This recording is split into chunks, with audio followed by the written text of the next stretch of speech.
এবার সালমান শাহের হত্যার মূল সিসিটিভি ফুটেজ প্রকাশ হয়। তার রুমের ভিতরে যেভাবে তাকে মেরেছিল পরিষ্কার দেখা যায়। দর্শক দেখতে পাচ্ছেন সালমান শাহর বাড়ির সিসিটিভি ফুটেজ, এখানে স্পষ্ট দেখা যায় বুরকা পরে দুইজন তার রুমে ঢুকছিল এবং এইটা কিন্তু গেটের ফুটেজ, আপনারা দেখতে পারবেন ভিতরে কি হয়। এদিকে আজ সালমান শাহর রুমের আরো একটি সিসিটিভি ফুটেজ প্রকাশ হয়। মূল অপরাধীদের পরিষ্কার দেখা যায় এই ফুটেজে। অনেকের মুখোশ উন্মোচন হয়েছে। দেশে এই মুহূর্তে নতুন পরিস্থিতি সালমান শাহর মামলার হয়েছে। সালমান শাহ এক অপূর্ণ রূপকথা। সেই রাত 1996 সালের 6 সেপ্টেম্বর। চলচ্চিত্রের অমল তারকা শুধু অভিনেতা নয়, বাংলাদেশের কোটি মানুষের হৃদয়ে এক স্বপ্নবোধের প্রতিচ্ছবি। সালমান শাহ স্বপ্নগুলো এত দ্রুত লুপ্ত হতে পারে তা কেউ কল্পনাও করেনি। আজও মনে হয় সেই গল্পটা যেন হঠাৎ থেমে যাওয়া কোনো অসমাপ্ত সিনেমা। ডনকে ভাই অ্যারেস্ট করেন। ডন বহুত একটা খারাপ লোক ভাই। ওনাকে যারা যারা ভালো বলতেছেন ওর মতন খারাপ এই পৃথিবীতে দেখে নেই ভাই। সালমান শাহর বিচারটা ভাই চাই ভাই। ভাই আমি বাইচে আইছি রে ভাই নাটোর থেকে। ডন আমার মায়েরে ফেলতি তো রে ভাই। আমি বাইচে আছি। আর ডনের সাথে যে অ্যাসিস্ট্যান্টটা থাকে ও সবসময় খুর রাখে। এই ডন মনে হয় এই খুনের সাথে মনে হয় জড়িত ভাই। এই লোক ভালো না, আমি প্রমাণ। আমাকে মেরে ফেলতি তো ধরছিল নাটোরে ভাই। তো যদি আর কিছুদিন থাকতো বা ও যদি হায়াত আরো বেশি থাকতো তাহলে আমার মনে চলচ্চিত্র হায়াত অনেক বেড়ে যেত। পৃথিবীতে সুখ বলে যদি কিছু থেকে থাকে। পর্দায় সালমান শাহ যে গানগুলোতে ঠোঁট মেলাতেন তার অধিকাংশই কণ্ঠ দিয়েছেন সালমান শাহ, যার নাম স্মরণ হলে তার ভক্তদের চোখে জল চলে আসে। ইতিমধ্যে নতুন একটি ঘটনা ঘটে সালমান শাহর মামলা নিয়ে। দর্শক শ্রোতা, গত কিছুদিন যাবৎ সালমান শাহর মামলা নিয়ে অনেক আলোচনা সমালোচনা হচ্ছিল। সালমান শাহর মামলাটি আবারও কোর্টে ওঠে এবং কোর্ট নতুন একটি রায় দেয়। এখন আমরা দেখতে পারি নতুন একটি সিসিটিভি ফুটেজ প্রকাশ হয় এবং সেই ফুটেজে স্পষ্টভাবে সেই মামলার অপরাধীদেরকে দেখা যায়। আপনারা সম্পূর্ণ ভিডিও দেখবেন। এই সিসিটিভি ফুটেজ প্রকাশ হওয়ার পর এই সালমান শাহর মামলা কোন দিকে মোড় নিয়েছে এবং কে কে এর সাথে জড়িত রয়েছে এইসবও দেখতে পারবেন। আসুন আমরা কথা বাড়াচ্ছি না, আমরা সরাসরি ভিডিওর মূল আলোচনায় চলে যাচ্ছি। সালমান শাহ এক অপূর্ণ রূপকথা। সেই রাত 1996 সালের 6 সেপ্টেম্বর। চলচ্চিত্রের অমল তারকা শুধু অভিনেতা নয়, বাংলাদেশের কোটি মানুষের হৃদয়ে এক স্বপ্নবোধের প্রতিচ্ছবি। সালমান শাহ স্বপ্নগুলো এত দ্রুত লুপ্ত হতে পারে তা কেউ কল্পনাও করেনি। আজও মনে হয় সেই গল্পটা যেন হঠাৎ থেমে যাওয়া কোনো অসমাপ্ত সিনেমা। সালমান শাহ নামটি 90-এর দশকের বাংলা চলচ্চিত্রে ছিল এক ঝলমলে রূপকথা। মাত্র কয়েক বছরের ক্যারিয়ারে তিনি হয়ে উঠেছিলেন তরুণ প্রজন্মের নায়ক, ভালোবাসার প্রতীক। কিন্তু যতটা আলো পেয়েছিলেন, অন্ধকারও ততটাই ঘন হয়ে উঠেছিল তার চারপাশে। প্রশ্নটা আজও একই, তার মৃত্যু কি সত্যি আসছিল নাকি এক পরিকল্পিত হত্যের গল্প লুকিয়ে আছে তার ভেতরে? 1996 সালের 6 সেপ্টেম্বর সকালে ঢাকার নতুন এস্কাটনে নিজের ঘরে পাওয়া গেল তাকে ঝুলন্ত অবস্থায়। প্রথমে সবাই ধরে নিয়েছিল এটা আত্মহত্যা। মামলাও হয়েছিল অপ্রাকৃতিক মৃত্যুর। কিন্তু তার মা নীলা চৌধুরী কখনো মেনে নিতে পারেননি সেই সিদ্ধান্ত। তিনি বলেছিলেন, আমার ছেলে এমন ছিল না, ও এত স্বপ্ন নিয়ে বেঁচেছিল, সে কেন নিজে থেকে চলে যাবে? সেখান থেকেই শুরু হয় এক দীর্ঘ লড়াই, এক মায়ের, এক সত্যের আর এক রহস্যের অনুসন্ধান। এই ঘটনাকে ঘিরে দুটো তত্ত্ব গড়ে ওঠে। প্রথম তত্ত্ব বলে এটা মানসিক চাপ, পারিবারিক টানাপোড়েন, কাজের ব্যস্ততা সব মিলিয়ে নাকি সে ভেঙে পড়েছিল। কিন্তু দ্বিতীয় তত্ত্ব আরও ভয়ঙ্কর। একজন আসামি পরে স্বীকার করে যে 12 লাখ টাকার চুক্তিতে পরিকল্পিতভাবে সালমান শাহকে হত্যা হয়েছিল। অভিযোগ ওঠে তার স্ত্রী সামিরা হক, শ্বশুরবাড়ির লোকজন এবং ঘনিষ্ঠ কয়েকজন আত্মীয়ের বিরুদ্ধে। তদন্তে উঠে আসে সেই রাতের ঘটনাটা হয়তো সাজানো ছিল। সিলিং ফ্যান, কাপড়ের চেন, দরজার অবস্থান সবকিছু যেন এক নিখুঁত দৃশ্যের মতো তৈরি করা হয়েছিল যাতে সেটা হত্যা মনে হয়। কিন্তু এখানে শুধু একটি মৃত্যু নয়, এখানে হারিয়ে যাওয়া এক জীবন্ত স্বপ্নের কাহিনী আছে। সালমান শাহ ছিলেন এমন একজন মানুষ যার হাসি, যার চোখের ভাষা কোটি মানুষের মন ছুঁয়েছিল। তার বন্ধুরা বলেন সে খুবই প্রাণবন্ত, ভবিষ্যৎ নিয়ে ভরপুর পরিকল্পনায় মগ্ন ছিল। তাহলে এমন একজন মানুষ হঠাৎ কেন চলে যাবে? তার মা আজও বলেন, আমার ছেলে এত ভালো অবস্থানে ছিল, এত কাজ করছিল, ও কেন এমন করবে? এই প্রশ্নের উত্তর আজও অজানা। 2025 সালে এসে প্রায় 29 বছর পর মামলাটি আবারও আলোচনায়। ঢাকার একটি আদালত ঘোষণা দিয়েছে সালমান শাহের মৃত্যু হিসাবে পুনরায় তদন্ত হবে। রমনা থানায় আনুষ্ঠানিকভাবে 11 জনের বিরুদ্ধে মামলা হয়েছে। অভিযুক্তের কেউ কেউ বিদেশে পালিয়ে আছে, কারোর ফোন বন্ধ, কেউ আবার নিখোঁজ।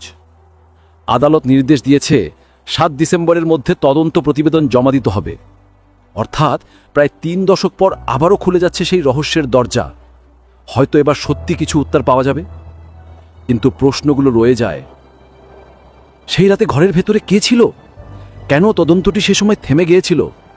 আর সত্যি যদি এটি হত্যা হয়, তবে কার স্বার্থে এক তরুণ প্রতিভাবান শিল্পীর জীবন শেষ করে দেওয়া হয়েছিল? আমরা জানি না, হয়তো জানবও না এত সহজে। তবে একটি বিষয়ে নিশ্চিত, একজন মানুষ যার মৃত্যু আজও কোটি মানুষের হৃদয়ে কাঁপন তোলে, সে আসলে কখনো মরতে পারে না। সালমান শাহ আজও বেঁচে আছেন, তার সিনেমায়, তার হাসিতে, তার অমলিন স্মৃতিতে। তবে সত্যটা হয়তো কোথাও এখনো অপেক্ষায়, সঠিক সময়ের জন্য। তাই আসুন আমরা প্রশ্ন করতে ভয় না পাই, কারণ প্রতিটি রহস্য একদিন না একদিন উন্মোচিত হয়। সালমান শাহ, তোমার গল্প এখনো শেষ হয়নি, তোমার আলো এখনো জ্বলছে সেই অন্ধকারের মাঝেও। দেখেন, বাংলা চলচ্চিত্রের ইতিহাসে একটা অবসরীয় নাম কিন্তু আমাদের এই সালমান শাহ। মাত্র 25 বছর বয়সে 1996 সালের 6 সেপ্টেম্বর ঢাকা স্কার্টরের তার নিজের বাসায় রহস্যজনকভাবে তার ঝুলন্ত দেহ উদ্ধার করা হয়, যেটিকে তখন আত্মা বলে ঘোষণা করা হয়েছিল।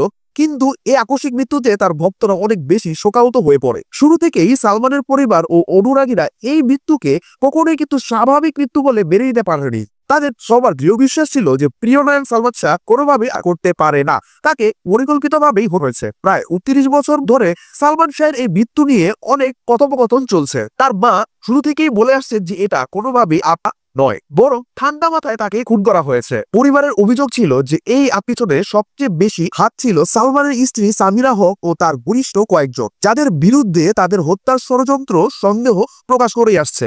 বছরের পর বছর সালমান শাহের মা বিচার চেয়ে কর্তৃপক্ষের নিকট দ্বারস্থ হয়েছে, কিন্তু এতদিনেও এই মামলাটি আনুষ্ঠানিকভাবে হত্যার মামলা হিসেবে বিবেচনা করা হয়নি। এই ঘটনাটি আসলে ধোঁয়াশায় রয়ে গেছিল, আর ভক্তদের মধ্যে অনেক প্রশ্ন তৈরি হচ্ছিল যে এই রহস্যের আসল সত্য কি কখনো জানা যাবে। সালমান শাহের ব্যক্তিগত জীবনে কিছু ঘটনা তার পরিবারের সন্দেহকে আরো বেশি উস্কে দিয়েছিল। ঘনিষ্ঠজনদের মধ্যে সালমান ও সামিরা যে দাম্পত্য কোলাহল ছিল, সেটা কিন্তু প্রায় সময় লেগেই থাকতো। সহকারী মনসুর জানিয়েছে, প্রায় 4.5 বছর সালমানের ছায়াসঙ্গী হয়ে থাকা সত্ত্বেও তিনি দেখেছেন এই দম্পতির মাঝে অনেক বেশি ঝগড়া হতো, আর সালমান শাহ অনেক বেশি মানসিক চাপে থাকতো। সালমান শাহ তার স্ত্রীকে অনেক বেশি ভালোবাসত, ঝগড়ার পরে দ্রুত সেটা মিটিয়ে নেওয়ারও সে চেষ্টা করত। এমনকি রক্ত দিয়ে চিঠি লিখতে বলেও তার একাধিক সহকর্মী জানিয়েছেন, কিন্তু তারপরও কোনোভাবেই অশান্তি থামেনি। তার মায়ের অভিযোগ, জনপ্রিয় নায়িকা মৌসুমী ও শাবনুরের সাথে তার ছেলের অভিনয় ও ঘনিষ্ঠ বন্ধুত্ব সাবিনা নাকি কখনোই মেনে নিতে পারত না। এই ঈর্ষা এবং কলহ থেকে কিন্তু তাদের সংসারে অনেক বেশি অশান্তি বাড়ে। এসব ঘটনা পারিবারিক বিরোধকে অনেক বেশি তীব্র করেছিল, যা সালমানের রহস্যের মৃত্যুর পিছনে অনেক বড় কারণ হয়ে দাঁড়ায়। সালমানের পরিবার ঘটনার দিন অনেক কিছুর আচরণকে সন্দেহজনক বলে মনে করে। উদাহরণ হিসেবে যদি আমরা বলি, সালমান শাহের যে জানাজা ছিল তাতে তার স্ত্রী আর তার ঘনিষ্ঠ বন্ধু আশরাফুল হক ওরফে টন কেউই কিন্তু উপস্থিত ছিল না। পরিবারের মধ্যে এটি অস্বাভাবিক ও রহস্যজনক আচরণ ছিল, যা তাদের সন্দেহকে আরো বেশি বাড়িয়ে দেয় যে এই ঘটনার পিছনে হয়তো বা গোপন কিছু আছে। এছাড়া ঘটনার পর সামিরার কথাবার্তা ও আচরণ তাদের কাছে কোনোভাবেই স্বাভাবিক লাগেনি। অবিশ্বাস্য হলেও সত্যি যে সালমানের মৃত্যুর 1 বছরের মধ্যেই এই ঘটনা সম্পর্কে একটি চাঞ্চল্যকর স্বীকারোক্তির তথ্য সামনে এসেছিল, যা এতদিন প্রায় ধামাচাপা পড়েছিল। 1947 সালে রেজবি আহমেদ ফরাদ নামের এক ব্যক্তি একটা জবানবন্দিতে এসে স্বীকার করেছিল যে সালমান শাহকে নাকি তারা সামিরা ও তার পরিবার সহ আরো অনেকে জড়িত আছেন। সময় নাকি সেও ছিল। রেজবি, যিনি এই মামলায় 1 নম্বর আসামি, সে সময় সে বিস্তারিত বর্ণনা দেয় যে সে কিভাবে সালমানকে ছেড়েছে এবং এটা কোনো হত্যা নয় বরং পরিকল্পিত একটি। রেজবির দেওয়া সে জবানবন্দি তথ্য অনুযায়ী সালমান শাহকে সালমানের শাশুড়ি লতিফা হক লুসি অর্থাৎ স্ত্রী সামিরার মা এই পরিকল্পনায় আরো জড়িত ছিলেন বাংলা চলচ্চিত্রের খলনায়ক হিসেবে পরিচিত আশরাফুল হক অথবা ডট এবং তার সহযোগী ডেবি, ফারুক ও জাভেদ সহ আরো অনেকজন। অর্থাৎ সালমানের মৃত্যুর পেছনে তার স্ত্রী সামিরার পরিবারের সরাসরি হাত ছিল বলে রেজবি অভিযোগ করেন। ওই জবানবন্দিতে রবি হত্যার কাণ্ডে নিলাম শাহের আরো বিস্তারিত তথ্য সে তুলে ধরে। তিনি জানায় 1996 সালের 5 সেপ্টেম্বর রাতে রাজধানীর গুলিস্তানের একটি বারে বসে সালমান শাহকে করার পরিকল্পনা চূড়ান্ত করা হয়। সেই গোপন বৈঠকে উপস্থিত ছিল ডন, ডেভিড, ফারুক, জাবেদ, সাত্তার সহ আরো অনেকে। এই বৈঠকে এক পর্যায়ে ফারুক নামের ব্যক্তি 2 লাখ টাকা বের করে সবাইকে দেখিয়ে জানায় যে সামিরার মা লতিফা লুসি এই টাকা দিয়েছেন এবং সালমানকে শেষ করার জন্য 12 লাখ টাকা দেওয়া হবে। টাকা পেমেন্ট নিয়ে ডন ও ফারুকের মধ্যে কিছু তর্ক বিতর্ক হয়। আরো 4 লাখ টাকা জোগাড় করে সিদ্ধান্ত হয় যে কাজ শুরুর আগে 6 লাখ এবং কাজ সফলভাবে শেষ হওয়ার পর আরো 6 লাখ দেওয়া হবে। এভাবে মোট 12 লাখ টাকা পরিশোধ করা হবে। পরিকল্পনা কার্যকর করতে সেখানে উপস্থিত দলটি প্লাস্টিকের মোটা দড়ি, ক্লোরোফর্মের বোতল, রিভলভার এবং ইনজেকশনের সিরিজ সহ প্রয়োজনীয় যাবতীয় সরঞ্জাম উপস্থিত করেছিল। পরিকল্পনা মাফিক 5 সেপ্টেম্বর গভীর রাতে ঘাতক দলের 4 জন সালমান শাহের ঢাকায় স্কাটন বাড়িতে হানা দেয়। তার ভাষণ অনুযায়ী ডেভিড, ফারুক এবং প্রভাবশালী ব্যবসায়ী আজিজ ব্যবসায়ী সেই রাতে সালমানের বাসায় প্রবেশ করে। বাসার ভিতরে তখন উপস্থিত ছিলেন সালমানের স্ত্রী সামিরা হক, শাশুড়ি লতিফা হক লুসি এবং পরিবারে পরিচিত রুবি নামে এক নারী। এই গভীর ঘুমে থাকা সালমান শাহকে কোলন দিয়ে অচেতন করা হয়। কিছুক্ষণ পর তিনি অচেতন অবস্থা থেকেই একটু জ্ঞান ফিরে পেতে শুরু করে। তখন আজিজ মোহাম্মদ ভাই চিৎকার করে ঘাতকদের দ্রুত ইনজেকশন পুশ করার নির্দেশ দেয় বলে রুবি জানায়। রেজবির দাবি ছিল, তার দাবি অনুযায়ী সঙ্গে সঙ্গে ঘাতক সিরঞ্জে প্রস্তুত করা বিষ ইনজেকশন দিয়ে সালমানের দেহে পুশ করা হয়, যা তৎক্ষণাৎ তাকে হবে। এরপর ঘটনাটিকে আত্মা বলে দেখানোর জন্য সালমান শাহ তার মৃতদেহটি সিলিং ফ্যানের সাথে ঝুলিয়ে রাখা হয়। রবির জবানবন্দি থেকে আরো জানা যায় যে এই নৃশংস হতে অর্থ যোগানেও সালমানের ঘনিষ্ঠজনদের হাত ছিল। হত্যা পরিকল্পনা 12 লাখ টাকার সেই চুক্তি অর্থ এসেছিল মূলত সালমান শাহের নিজের পরিবার থেকেই, তার শ্বশুরবাড়ি তহবিল থেকে, অর্থাৎ সালমান অর্থ সম্পদ থেকেই ঘাতকদের টাকা দেওয়া হয়। এখানে একটা ফ্যাক্ট আছে যে অনেকেই বলে যে সামিরা নিজেই তার স্বামীর টাকা ব্যবহার করে কিলার ভাড়া করেছিলেন এবং তার মা লতিফা লুসি সেই টাকা খুনের চুক্তি চূড়ান্ত করেছিল।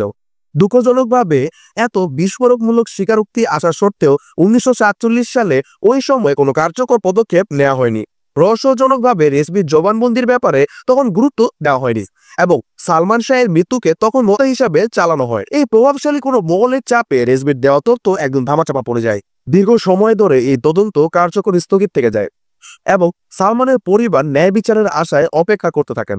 উল্লেখযোগ্য যে পরবর্তীকালে সালমান শাহ তার পরিচিত রুবি নামের এক নারী হত্যাকাণ্ড নিয়ে কিছু চাঞ্চল্যকর তথ্য প্রকাশ এনেছিলেন, কিন্তু অদৃশ্য শক্তির প্রভাবে রবি সে বক্তব্য ধামাচাপা পড়ে যায় বলে দাবি করা হয়।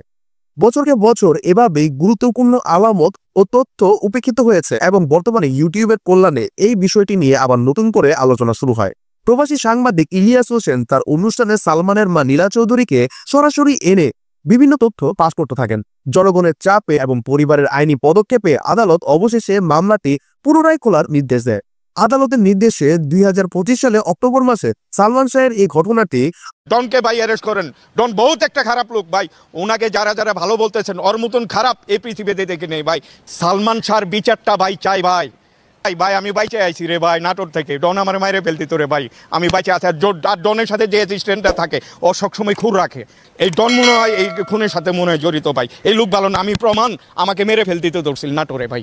আর ওকে আমি ভোট দেন এই জন্য গাড়ির ভিতরে পাইতে আমাকে মেরে ফেলতে ভাই। আমার কাছে সন্দেহ লাগছে কেমন কেমন জানি, ডন ভালো না ভাই। এই ছবি যে একবার দেখবে ওই সপরিবারে 3 বার দেখতে যাবে এই ছবিটা। সুপার ডুপার হিট ছবি ইনশাল্লাহ। বাংলাদেশের 7টা হল আছে না, ইনশাল্লাহ আমরা আল্লাহর মহান রাব্বুল আলামিনের কাছে প্রার্থনা করি যে আগে ইলিয়াস কাঞ্চন স্যার যেভাবে বলছিল 13 থেকে 14 হল যেন আবার সারা বাংলাদেশে আছে, আবার যেন সোনালী যুগ চলে আসে। Thank you. কমলের চরিত্র গোয়ারে কমল ওর বন্ধু থাকি, গল্পটাই রাসেল ভাই এবং আমার উপরে ছবির গল্পটা। এটা ভাই এটা একটা পৃথিবীর ইতিহাস, পৃথিবী গিনেস বুকে তার নাম লেখা উচিত রাসেল মিয়ার।